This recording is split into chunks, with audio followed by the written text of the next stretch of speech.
আসসালামু আলাইকুম রাহমাতুল্লাহি ওয়া বারাকাতুহু।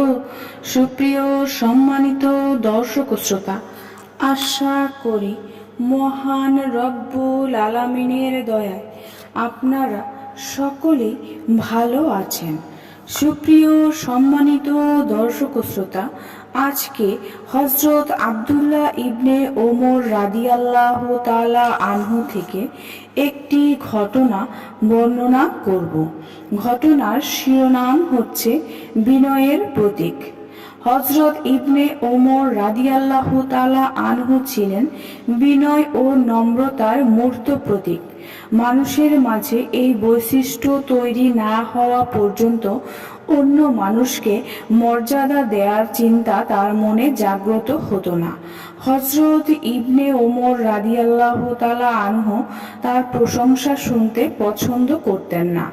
জনৈক ব্যক্তি তার সামনে তার প্রশংসা করলে তিনি লোকটির প্রতি মাটি নিক্ষেপ করে বললেন, আল্লাহর রাসূল সাল্লাল্লাহু আলাইহি ওয়াসাল্লাম বলেছেন, যারা সামনে প্রশংসা করে তাদের মুখে মাটি নিক্ষেপ করো। তিনি নিজেকে সাধারণ মানুষ অপেক্ষা আলাদা বৈশিষ্ট্য সম্পন্ন মনে করতেন না।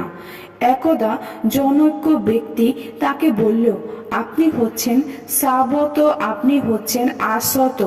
হযরত ইবনে ওমর রাদিয়াল্লাহু তাআলা আনহু বললেন, সুবহান আল্লাহ, সাবত হচ্ছে বনি ইসরাইল আর আসত হচ্ছে উম্মতে মুহাম্মাদি।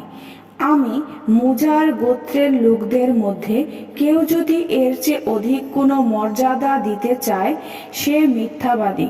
হযরত ইবনে ওমর রাদিয়াল্লাহু তাআলা আনহু ছোট বড় সবাইকে সালাম করতেন।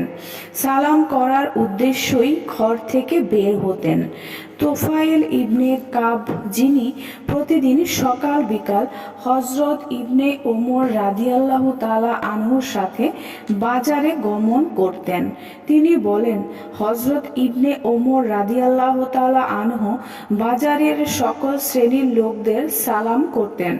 একদা আমি তাকে জিজ্ঞেস করলাম, আপনি কেন বাজারে যান? আপনাকে তো কিছু খরিদ করতে দেখি না, কোথাও বসতেও দেখি না। তিনি বললেন, লোকদের সালাম দেওয়ার জন্য আমি বাজারে যাই। যদি কাউকে সালাম দিতে ভুলে যেতেন তবে পুনরায় গিয়ে তাকে সালাম দিয়ে আসতেন। ধৈর্য সহিষ্ণুতার বিনিময়ের একটি অংশ, বিনয়ের একটি অংশ। হযরত ইবনে ওমর রাদিয়াল্লাহু তাআলা আনহু তিক্ত কথাও সহজে হজম করে নিতেন। একদা জনৈক ব্যক্তি তাকে গালাগাল করতে আরম্ভ করে দিল। তিনি শুধু বললেন, আমি এবং আমার ভাই উচ্চ বংশের লোক। এ কথা বলে নীরব হয়ে গেলেন। সুপ্রিয় সম্মানিত দর্শক ও শ্রোতা, ঘটনাটি এই পর্যন্তই। আশা করি ঘটনাটি ভালো লেগেছে। ঘটনাটি যদি ভালো লেগে থাকে অবশ্যই চ্যানেলটি সাবস্ক্রাইব করবেন, লাইক করবেন, কমেন্ট করবেন এবং বেশি করে ঘটনাটি শেয়ার করে দিবেন। সবাই ভালো থাকবেন। আল্লাহ হাফেজ।